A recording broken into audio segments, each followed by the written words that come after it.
Qui est-il?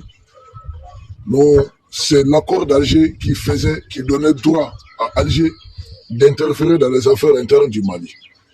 La caducité de cet accord, depuis que nous sommes retirés de cet accord. Et les terroristes qui sont en Algérie sont les premiers à suspendre leur participation de cet accord et même de se retirer. Ils ne nous ont pas laissé autre choix que de lancer cette opération militaire pour libérer la quasi-totalité du Mali. Et je rappelle au ministre algérien des Affaires étrangères que le fameux accord d'Alger n'a apporté aucun gain au Mali. Quel est ce gain? L'accord d'Alger n'a pas permis au Mali de récupérer les localités qu'on avait perdues. C'est après la sortie de cet accord que nous avons pu récupérer Ber, nous avons pu récupérer Bourem, on a récupéré Tanataï, nous avons récupéré d'autres localités au-delà de Lamzanga à Songo, nous avons récupéré Léré, nous avons récupéré Tessalit, Aguelok, Kidal, et Nafarat. Toutes ces localités ont été récupérées après la sortie de l'accord d'Alger. Donc l'accord d'Alger était devenu un blocage. Ça empêchait l'administration malienne de se redéployer un peu partout. Il défend cet accord d'Alger, mais il devait demander aux Maliens, que pensez-vous de cet accord? Pour nous, cet accord a été une occasion de permettre aux groupes terroristes de s'armer, a été une occasion de permettre aux groupes terroristes de patrouiller avec les fameux casques bleus autres qui étaient au niveau de Kidal, parce que toutes ces forces ont cohabité ensemble à Kidal, et ça n'a dérangé personne. Alger n'était pas dérangé, personne n'était pas dérangé. Mais c'est à l'armée malienne qu'on dit qu'il ne faut pas aller à Kidal. Nous sommes sortis de cet accord, nous disons au ministre algérien, nous sommes sortis de cet accord. C'était un accord entre Maliens, et après notre sortie de cet accord, nous avons pu récupérer notre territoire. Mais pendant 9 ans que nous étions dans cet accord, nous n'avons rien récupéré. Au contraire, pendant 9 ans, les terroristes étaient intouchables au nom d'un fameux accord. Et quand on signait cet accord, les terroristes qui étaient encore au niveau de Kidal, après la signature de cet accord, les terroristes sont redéployés progressivement, en quittant le nord et en descendant vers le centre, mais en prenant d'autres noms, c'est-à-dire, si au nord on dit vous avez signé accord avec la SEMA et autres, mais au centre, c'est des gens qui vont se battre sous le nom d'AQMI, État islamique, ce sont les mêmes combattants. Sinon, la simple question qu'il faudrait se poser pour comprendre, pourquoi seuls sont les patrons de l'armée malienne qui sautaient sur des mines, mais jamais les groupes armés ne sautaient sur des mines. Parce que c'est les groupes armés même qui posaient ces mines. Donc pour nous, l'accord d'Alger a juste été un moyen de pouvoir retarder la libération du Mali, permettre à ces gens de se reconstituer comme ceux qui ont fait. Oui, Hollande a dit qu'ils ont fait la même chose au niveau du pays des Zelensky. Ils ont fait signer un accord juste pour retarder, permettre à ces pays de s'armer et se préparer à une guerre, et actuellement le pays est en guerre. Et le fameux accord d'Alger, c'est ça. Et si vous voyez des groupes terroristes utiliser des missiles anti-chars, qu'est-ce qui les a procuré ça? Mais c'est le fameux accord d'Alger. Où est-ce qu'ils ont eu tous ces matériels? C'est pendant cet accord d'Alger, ils ont cohabité avec Barkhane, ils ont cohabité avec Takuba, ils ont cohabité avec le casque bleu. Et pendant ce temps, ils se sont réarmés davantage. Le ministre algérien dit que la solution n'est pas militaire mais politique. Mais nous disons que la solution militaire a déjà fait effet. Monsieur le ministre, la solution militaire nous a permis de contrôler totalement notre pays. Ça, c'est ce qu'il faudrait comprendre. C'est ce qu'il faudrait retenir surtout.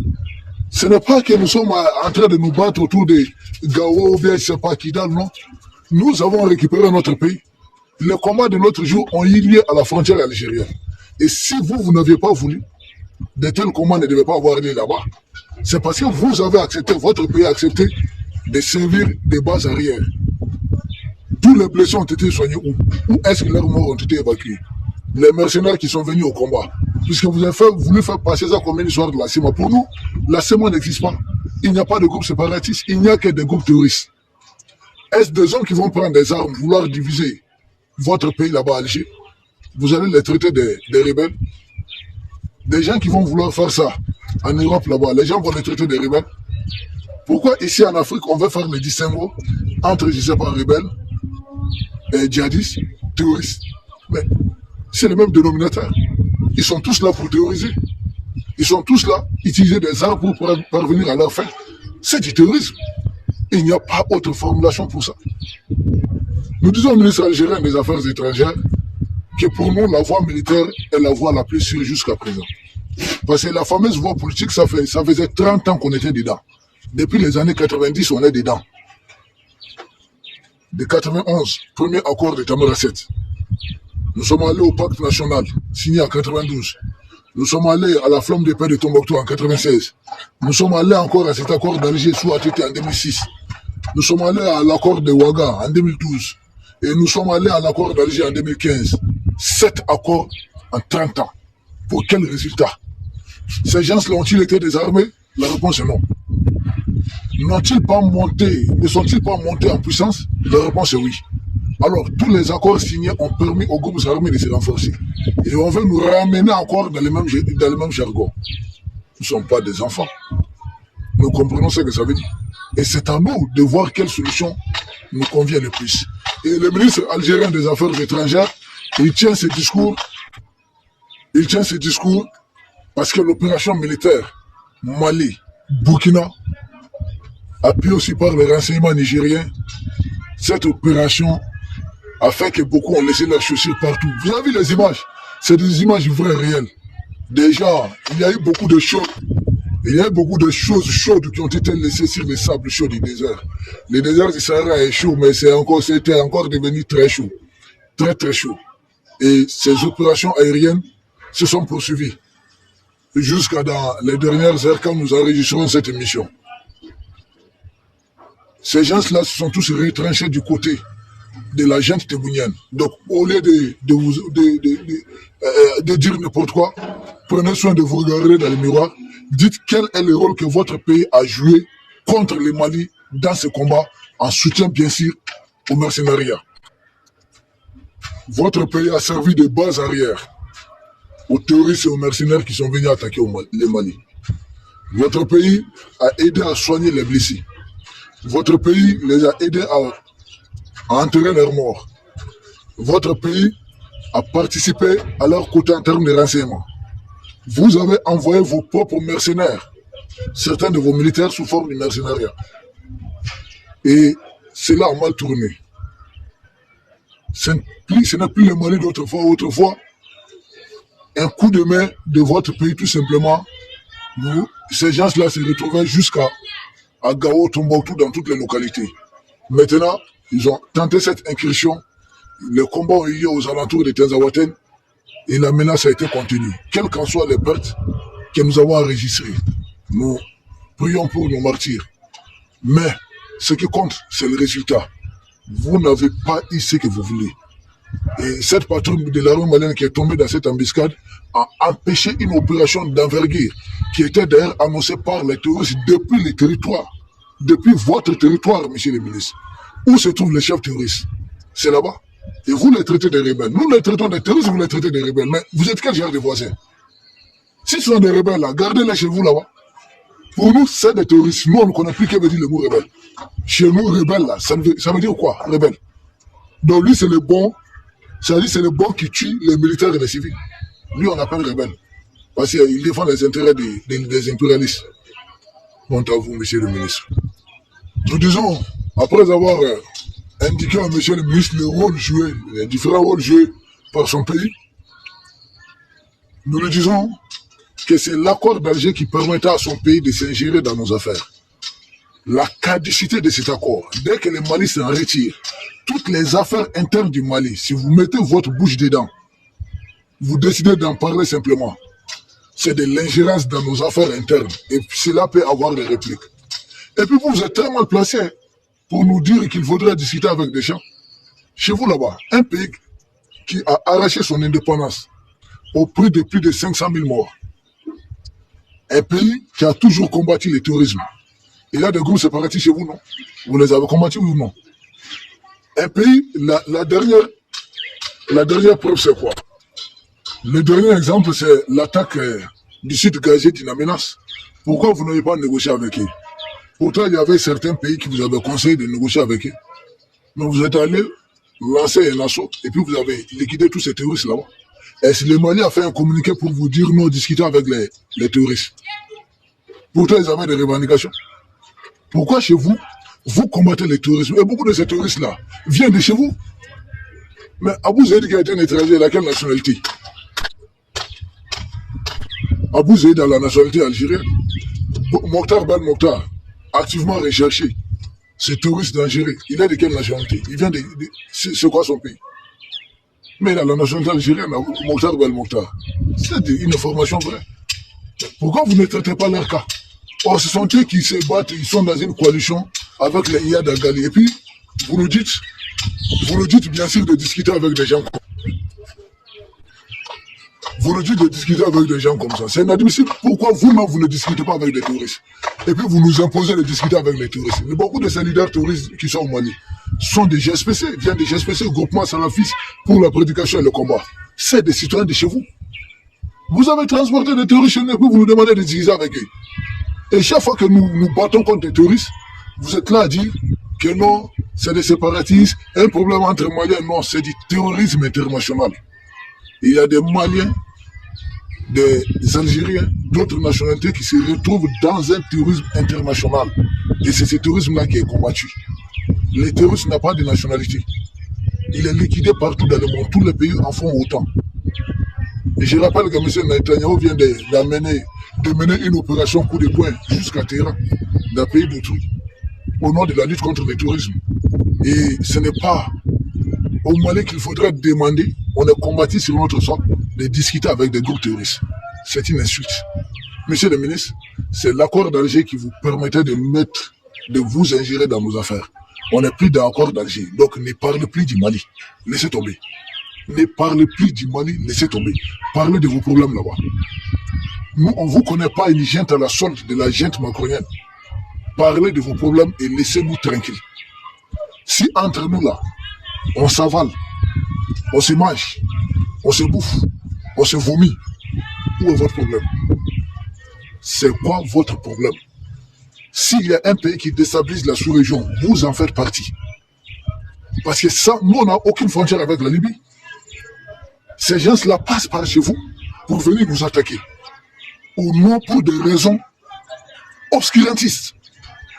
Monsieur le ministre algérien, vous êtes très mal placé.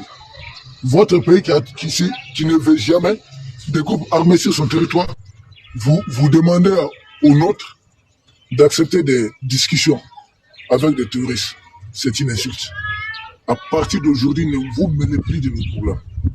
Et puis vous, ces ministres algériens là, vous n'avez pas rappelé votre ambassadeur de la France, parce que la France est mêlée des problèmes Sahara marocains que vous appelez Sahara occidental, avec le Maroc.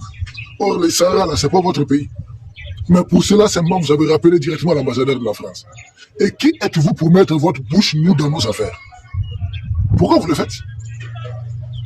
Vous interdisez aux autres de parler d'une question sur laquelle vous êtes engagé. Vous avez rappelé votre ambassadeur de la France. Parce que la France s'est prononcée, dit reconnaître la souveraineté marocaine sur le Sahara et privilégier les plans d'autonomie. Mais vous avez rappelé votre ambassadeur de la France, vous avez protesté, que vous n'êtes pas d'accord. Pourtant, ce n'est pas votre pays. Mais là, s'il s'agit de notre pays, vous êtes en train de vous mêler de ça. Les seuls prétextes qui vous permettaient de vous mêler, c'était le fameux accord d'Alger. Nous nous sommes retirés de ça. Pourquoi vous mêlez dans nos affaires, de nos affaires? Pourquoi vous mêlez de nos affaires? Et c'est nous, on vous demande forcément qu'il faut discuter avec vos gens de Kabylie et autres là-bas. Arrêtez ça. Arrêtez ça. Gérez vos problèmes, laissez-nous gérer nos problèmes. Vous devenez un problème pour la sous-région. Parce que si vous n'êtes pas avec le Niger, si vous n'êtes pas opposé au Niger, vous gérez dans les affaires du Maroc ou dans les affaires du Mali. Mais pour qui vous vous prenez même dans la sous-région? Qui vous donne ce rôle? Monsieur le ministre, pour terminer, votre pays n'a aucune crédibilité dorénavant pour même parler de médiation au Mali. On vous a découvert. Le régime précédent qui était très faible, qui savait que c'était vous le problème et qui courait vous confier les dossiers pour calmer vos ardeurs. Et nous savons que l'enjeu principal demeure le pétrole de Taoudéni, au niveau du bassin de Taoudéni. Ah oui, vous ne voulez pas voir un Mali très puissant qui produit plus de pétrole que n'importe quel pays africain.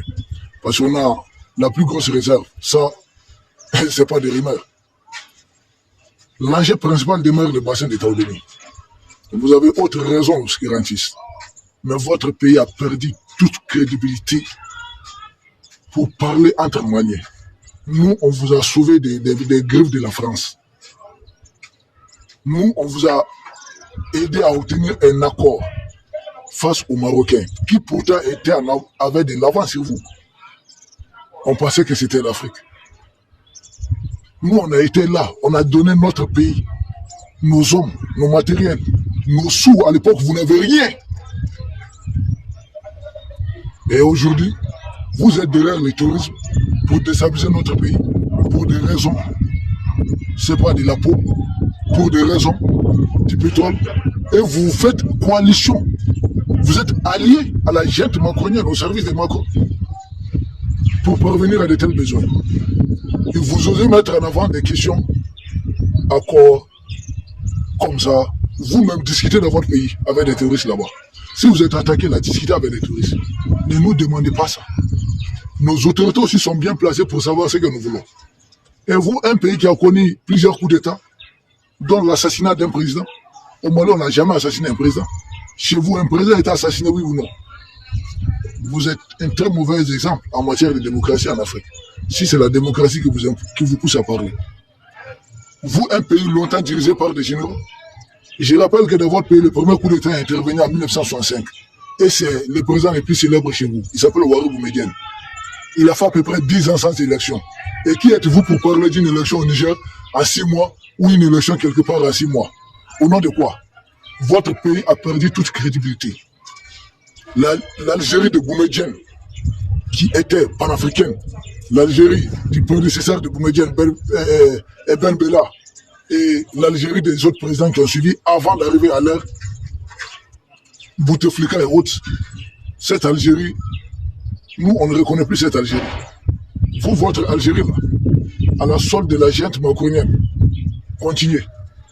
Mais de grâce, si vous voulez déstabiliser vous-même, laissez notre pays tranquille. Vous ne connaissez pas ce qui est mieux pour nous, les Maliens, plus que nous-mêmes. Ah non, non, non. C'est le régime président qui vous confiait les dossiers du Mali parce qu'on savait que c'était vous qui étiez derrière. Et on le disait à Bambara, si vous ne le savez pas, qu'on y bolof karfa zoma, bolofin karfa zoma, qu'on la croit c'est la chignabli. Vous savez ce que ça veut dire, ce pouvoir? Si vous confiez votre bien à un voleur, donc inutile qu'il le vole, c'est pourquoi vous confiez les dossiers du Nord. Parce que c'était vous qui étiez derrière. Donc on ne voyait plus en ayant les dossiers comment vous allez continuer à déstabiliser. Mais cette fois-ci, si vous avez eu votre Boumedienne, nous aussi nous avons plus que votre Boumedienne maintenant. Nous aussi nous avons notre Boumedienne. Donc laissez-nous continuer notre chemin. De grâce. Un problème entre Maliens reste un problème entre Maliens. On n'a pas demandé votre aide. C'est bon. Si les régimes passés l'ont fait là, d'accord. Tout comme vous aussi, il y a eu des régimes passés chez vous qui ont demandé de l'aide chez nous. Maintenant, ça suffit. Les jours que vous allez nous voir pointer là-bas, c'est moi donner votre point de vue. Mais si ce n'est pas le cas, de grâce, continuez à gérer vos affaires et laissez-nous tranquilles. Cher ministre des Affaires étrangères, conclusion, vous n'êtes plus crédible pour parler des affaires maliennes parce que c'est vous qui êtes la principale cause avec la junte macronienne. Vous êtes allié à tous les mercenaires du monde qui sont venus.